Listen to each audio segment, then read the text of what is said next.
So in the last video, we have seen what is testing, the typical objective of testing, why we are doing the testing, and what are the motivation behind the testing, and then we have seen the difference between testing and debugging.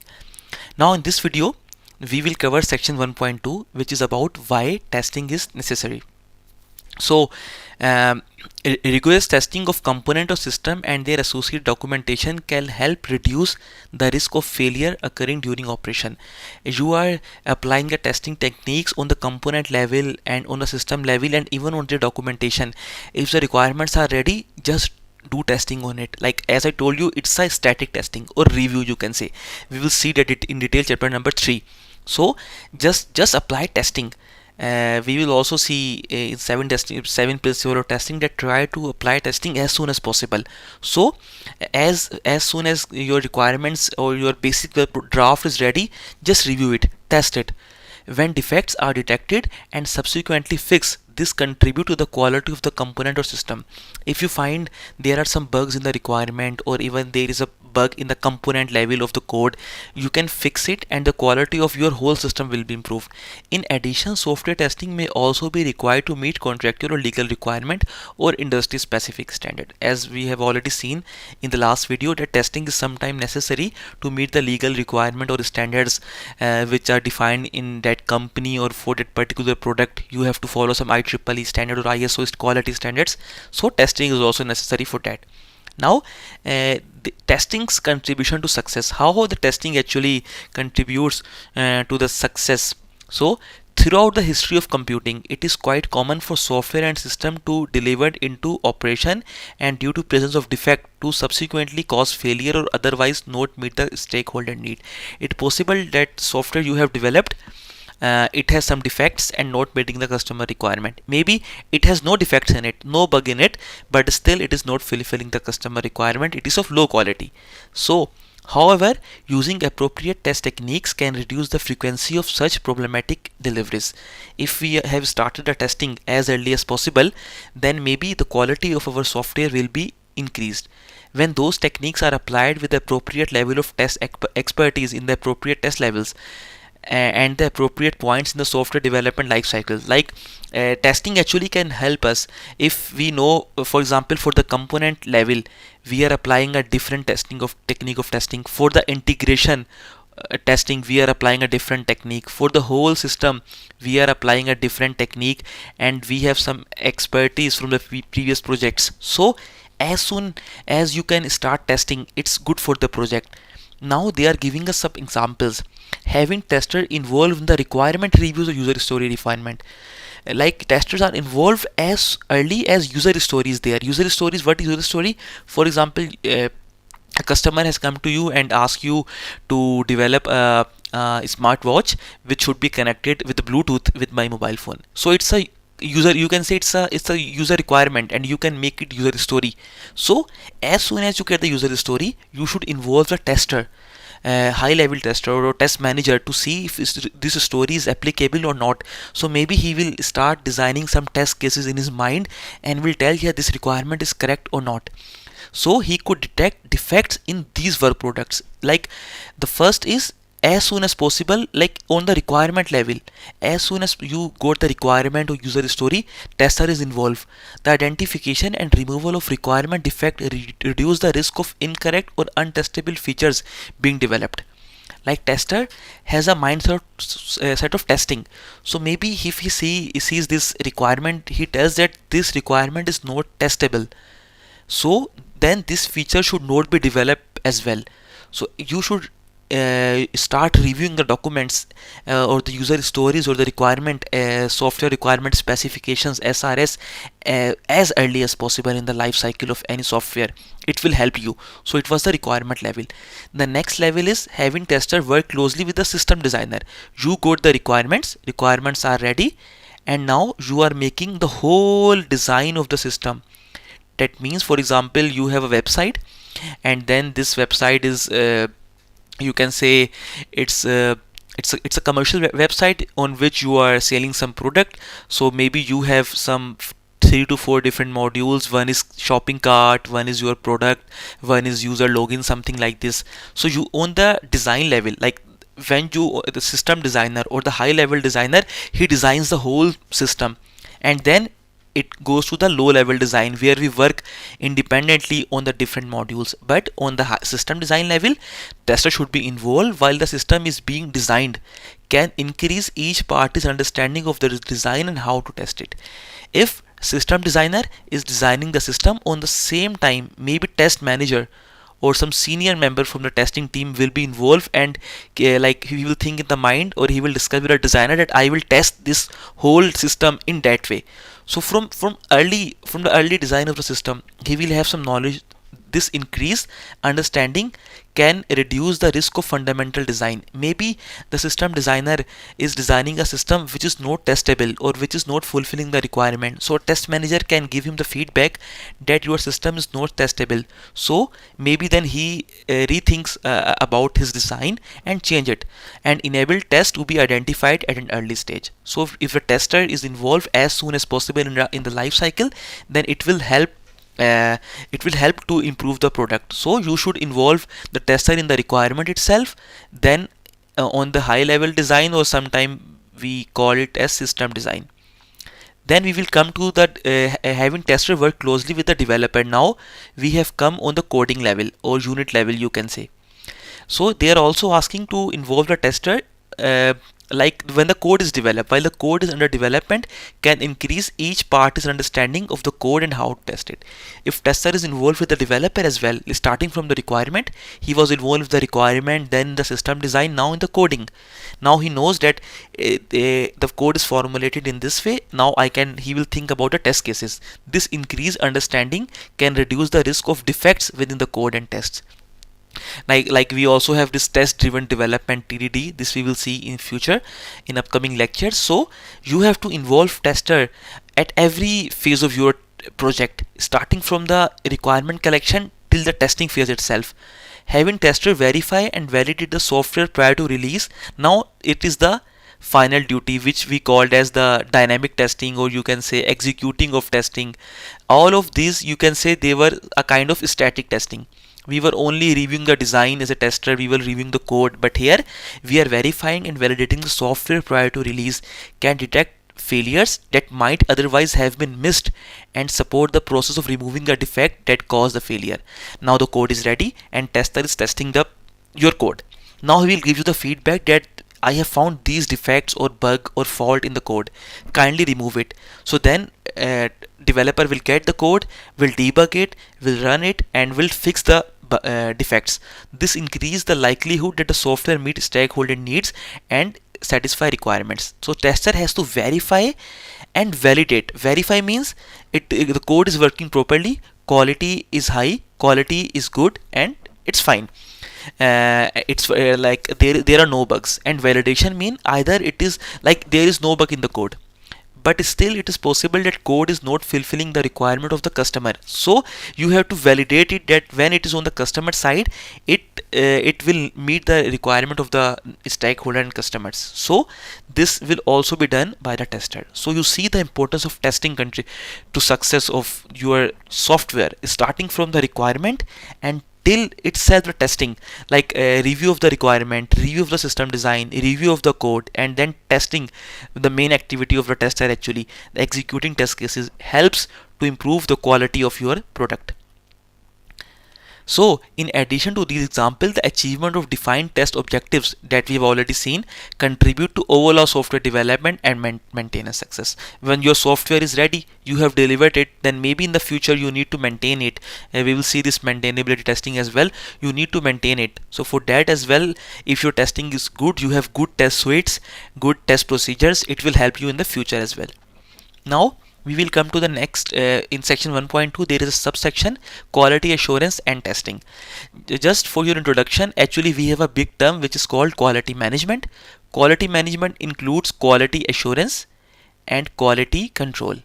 So these two terms comes under quality management. Quality management is the complete process, like my whole product is developed in a good fashion, in it is of high quality. For example, in quality assurance, you can start from getting the requirements, and then you are designing your system, as we have seen system design, and then you are doing the code, you are writing the code, you are executing your test cases, and then you are fulfilling the requirement of the customer and getting some output from the customer. So quality assurance makes, like as assurance, makes sure that the whole process is as per the standard. And what about the quality control? Actually, quality control includes testing.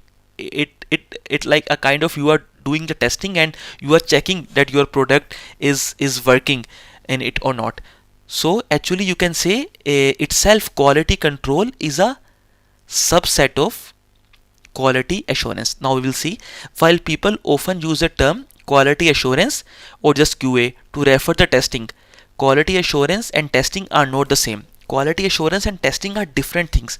As I told you, quality assurance is the whole process, starting from the getting the requirement, development of code, testing the code, and provide it to the customer. It contains everything in it, but they are related. At larger concept, quality management ties them together. As I told you, quality management actually, you can say it ties your quality assurance or your testing, like it both comes under the same definition. Quality management include all the activities that direct and control in an organization with regard to quality. So quality management, yet you are managing the quality.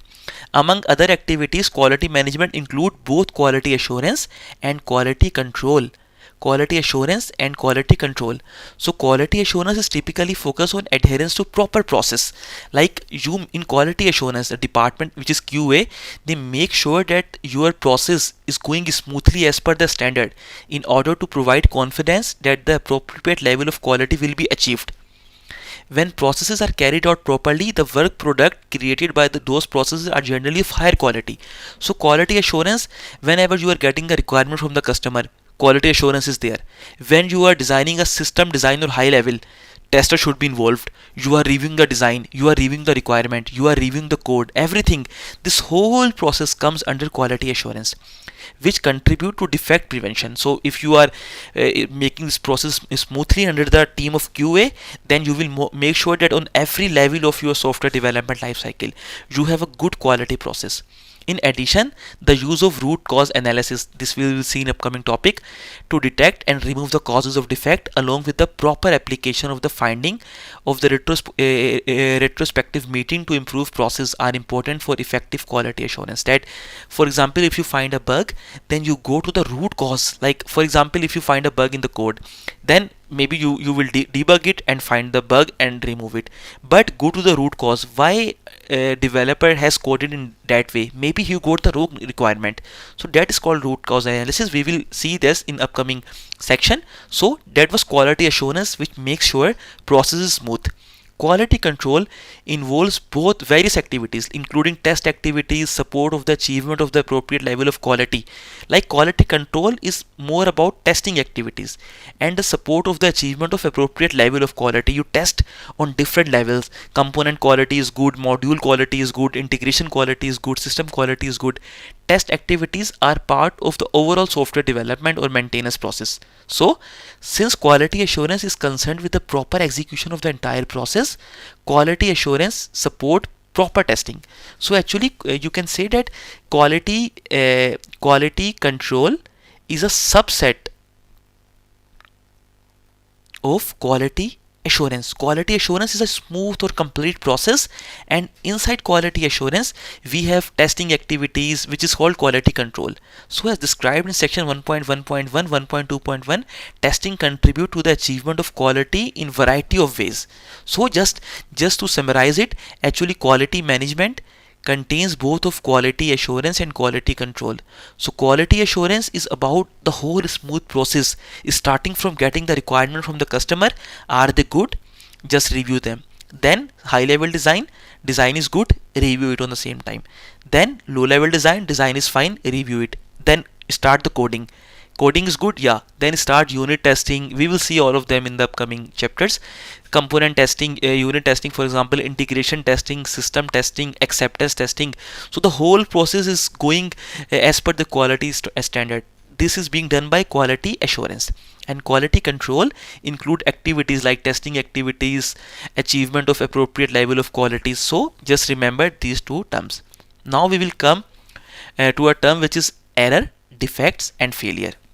So what actually error is? Error is any human mistake, like any human can make mistake. For example, a product owner is getting requirement from the customer, but he understood the requirement in the wrong fashion. It will be an error, and this requirement will be given to the developer, who will code it and will code it in a different way, in a wrong way, because requirement was wrong. Then tester will test it and give the feedback that there is a defect. So these are two terms. Like first of all, we have error because of any human mistake. A human can make any mistake in calculation or whatsoever getting the requirements. If it is coded, then there will be, you can say, we call it bug, as I told you, maybe defect or fault. Then when tester will test the code, it will, this bug or defect and fault, these all are same, could be in the code. When tester will test it, he will get a failure. He will note a failure that system is not working properly. Then he will give it back to the developer. He will debug it and find the bug and fix it. So a person can make an error. Any person, being a human being, we can make an error which can lead to the introduction of defect, fault or bug. These all are same. You made a mistake, because of that you have done coding in a wrong way, that created a defect, fault or bug in the software code or in some other work related product. It is not like it is only in the code. For example, your business product owner has understood in a wrong way what was customer giving him the requirement. So he noted down the requirement, so requirement is wrong. There is a defect or bug in the requirement. Maybe developer was, when he was understanding the requirement, he understood in a wrong way. He will make a defect or bug in the code. So it could be anywhere, in any work product. Either software requirements or code itself, defect or bug can be anywhere, but the cause of the defect or bug normally is human error or mistake. An error that leads to the introduction of a defect in one work product can trigger that an error that lead to the introduction of a defect in a related work product. As I told you, that product owner got wrong requirement. Then if requirement is wrong, then it will be replicated to the code. Developer is developing the code based on wrong requirement. Then this because of mistake or error of your product owner, you got wrong requirement, and it will create a bug or defect in the requirement, which will be replicated to the code as well. Wrong code or wrong requirement or bug in the requirement will automatically create a bug in the code as well. They are saying it, one product can trigger an error that leads to the introduction of defect in the other work related product. For example, a requirement elicitation error can lead to the requirement defect. If you have, your requirement is not clear, you have a requirement defect, which then results in a programming error that lead to a defect in the code. So there are like replica. If a defect in the code is executed, it may cause a failure. So there was a human error, either by the developer, either by the requirement or business product owner. An error because of error, when it is noted down in the work product, it will be a defect or bug. For example, as I told you, this bug could be in your software requirement, this could be in your software, in your code, anywhere, and in any work product. Then this may cause a failure, but not necessarily in all circumstances. May be possible that there is a bug in the code, but sometimes you need some specific conditions to trigger that bug. There is a bug in the code, but when you are testing as per your test data, and this bug is not like you cannot recognize the bug, but there is a bug in the code. So maybe all of the bugs like never leads to the failure. For example, some defects require very specific inputs or preconditions to trigger a failure, which may occur rarely or never. But the main thing is that maybe there are some bugs in the code which will never go to a failure, but just remember the things. The basic term is human error or mistake. Because of that, we could have bug, defect, or fault in the code or in any work product, in the requirement or in the code, and when it is executed, it will lead to a failure of your work product. So what could be the cause of errors? Human mistake. There could be many reasons: time pressure, human fallibility, like human is prone to errors, human can make errors, so this is also possible. Inexperience or insufficiently skilled project participant, your team is not that good. Miscommunication between project participants, including miscommunication about requirement and design. For example, there was not a good communication between the system designer and the coder, or between the product owner and the system designer. So requirements are being wrong written due to the error or human mistake, and then it will lead to a defect.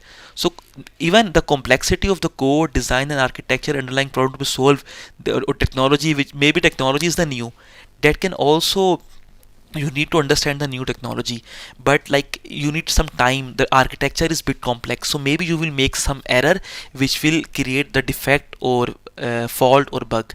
Misunderstanding about intra-system and inter-system interfaces, especially when such intra-system and inter-system interaction are large in number.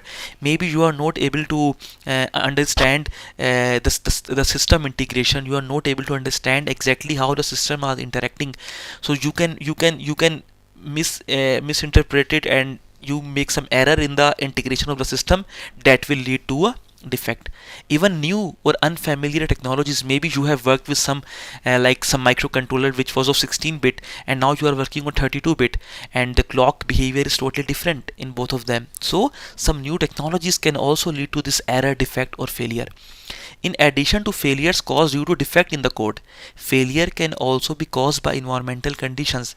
Maybe your code is working at your workplace, but when it is going outside in the environment, it is not feasible to work in more than 40 degrees centigrade. So system is dead. For example, radiation, electromagnetic fields, and pollution can cause defects in firmware or influence the execution of software by changing hardware conditions. It's quite possible that you have tested your software, it was working perfectly fine, but then what happened when it went to the customer site or in the environment itself, so it creates some failures which was not in the code, not even in the requirement. That defect was not there anywhere, but it came due to the problem of your system, you can say, or of the environmental conditions. It's quite possible. So then not all expected test results are failure. Unexpected, maybe you are getting some unexpected test result, but they are not failure. There are two terms, one is false positive and the other one is false negative. I will explain you, this term is bit tricky to understand, but I will try to make it as easy as possible. False positive means you find some failure and you told developer that there is a bug or defect or fault in the code. Fault positive, like positive mean there is something present, so you found a failure. You reported to the developer, but he told that man, there is no such bug in the code, I have tested it. So it is called false positive. There are different possibilities. For example, you are testing a system which is based on internet, your VLAN, and during the testing your VLAN connection is disconnected or something like happened, and then you found that this system is not working. There is some problem, it is not taking data from the database. For example, you found this bug, and you found this failure actually, and reported the developer that there is a bug. He again try to find, debug it and try to find the fault or the defect or bug, whatever you want to say, but he came to know that there is no bug. He reported it back to you as a tester and told you that it is working fine at my place. Then you came to know, maybe my internet connection was not that good during that time, so I found a failure. So it was positive, you found it, but it was not actually there. Then there is a term false negative. It is opposite of that. False negative mean nothing. So you haven't found any bug, but in the code actually there was a bug, and then you came to know, there was a bug. But actually at that time, maybe as I told you, that some of the bugs need very specific triggering data, or very specific you can say some conditions on which only like they provide that behavior, which is a failure. But during your testing you don't have that test case, or and you came to know that there is no problem in the code, and you haven't found any, you can say, failure or bug or defect. Now uh, there was no failure, so no defect, no fault or bug in the code. But actually there was for example, there was a problem in the code, but you never came to know about this. So I can give you an example, like maybe in your login system, I would say your password is not accepted when you have, for example, 2 sign of exclamation in the end, but you never came to know about uh, this bug in the code. But when the test user anytime came to know about this, then maybe this could be a fault. For example, I will give you another example. Your ticketing system, whenever you have developed a online booking system, and whenever you book, for example, 50 tickets together, your system will crash. But it's a very specific or triggering data. Normally whenever we are planning for a trip, we normally book 5 to maximum. If you are a family, you have a big family, you can book to 10 to 12 air tickets. But maybe your system has a bug in it. If you book 50 tickets, system will crash. But you never came across this problem, you have never booked 50 tickets together, so you have never found anything, any bug in the code. That is false negative. But there was a bug. So not all unexpected test results are failure. False positive may occur due to error in the way tests were executed, or due to defect in test data, test environment, or other tests were for other reasons. So false positive, you found a bug, but there was no bug. The inverse situation can also occur, where similar errors or defect lead to false negative. False negative are tests that do not detect that they should have detected. False negative are those test cases which have never detected the bug in the code. Actually, there was a bug in the code, but they never came to know. False positive are reported as defect, but they are not actually defect. And false negative are never reported as a defect or bug, but there is a defect in the code. So now the last topic of section 1.2 is defect, root cause, and effect. So I will give you a short summary. Due to human error or mistake, there is some bug or defect or fault in your work product, code, or requirement. Because of that, there is a failure, and when it fails, you will get a feedback from the customer. Oh, it's not working. It is called effect, feedback from the customer. So uh, you should go to the root cause. Actually, like, what is the root cause? Here we will see that by only removing the defect or by only removing the bug, it's not feasible. You should go to the root cause. Just remove this root cause, work on that, so that in future you don't have the same problem. So the root causes of the defect are the earliest action or condition that contributed to creating the defects. uh, Defects can be analyzed to identify the root causes. Like, you have a defect, now you know, but the good thing is go more like a step behind. Why this defect was created? What was the reason? Was there a misunderstanding of the product, of the requirement? What was that? That is called root cause. So as to reduce the occurrence of the similar defect in the future. If you go to the root cause, now you will come to know the problem. By focusing on the most significant root causes, root cause analysis can lead to the process improvement that prevent a significant number of future defects from being introduced. Let's say there is an example. For example, suppose incorrect interest payment. There was a banking system in which you have to calculate the interest, and incorrect, there was the calculation in the code. Due to a single line of incorrect code, the calculation of interest was wrong, and you got a reply from the customer complaint, which is also called defect, that hey, the system is not calculating the interest as it should calculate. The interest rate is not working in the same way. The defective code was written for a user story which was ambiguous due to the product owner misunderstanding of how to calculate the interest. I think now you will come to know. For example, from the product owner, you got a requirement that you have to calculate the interest, and there are different type of interest: compound interest and single interest. I am not an economist, but like normally the business student read about this. So product owner had no idea about the interest calculation. He simply asked the developer to develop a code, calculate the interest rate, and developer googled the formula and implemented this. But this interest rate was different in different conditions. For example, if this this money is in bank account since last 5 years, so this interest will be different, and if it is since 10 years, interest will be different. But this developer got a wrong requirement from product owner. He asked him to simply calculate the interest, and then he calculated it, he implemented the formula, but actually that was a bug. And when it went to the tester, he tested the data, and then he said that yeah, it's working fine. But when it was working in the user area, user premises, or in the bank, it was calculating wrong interest. Then we thought, what happened? We went to the bug, we came to know in the code developer has implemented wrong formula. But still that was not the root cause. Root cause was the less awareness of the product owner about the topic of interest rate.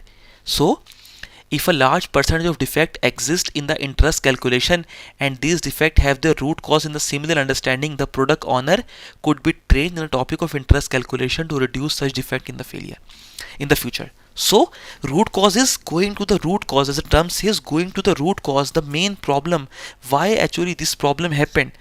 So like you emphasize on that, and you go to the maybe there was a problem in the user story. Like I can give you some more examples as well if you want, but I think this example should be enough. A user story this could be another way, like only bug in the code or bug in the work product is not an example. Like the bug was started from here. It was actually just go one step behind and see what was the problem with the product owner. Why was he not good to know about the interest calculations? Then you can provide the training. And for example, sometime your product owner is not good with that particular product, so you have to provide him training. In this example, the customer complaints are effect. Like you got a reply from the customer, hey, your product is not calculating interest as it should, so it is the effect. The incorrect interest payments are failure. Failure is like your system is not working, it's failure, and because of failure you get normal effect from the or feedback from the customer. The improper calculation in the code is a defect, bug, or fault, and it resulted from the original defect, the ambiguity in the user story. User story was not clear. The root cause of the original defect was a lack of knowledge on the part of product owner, which resulted in the product owner of making an error while writing user story. So product owner has written a wrong user story, and then based on that it was a root cause. Based on that there was a bug in the code, developed in a wrong way, and then there was a failure and defect from the customer. The process of root cause analysis is discussed in there is an advanced level of ISTQB, so we don't need to go that deep in it. But this was everything for this video, topic number 1.2. Now in the next video we will go to topic number 1.3. Till then, take care.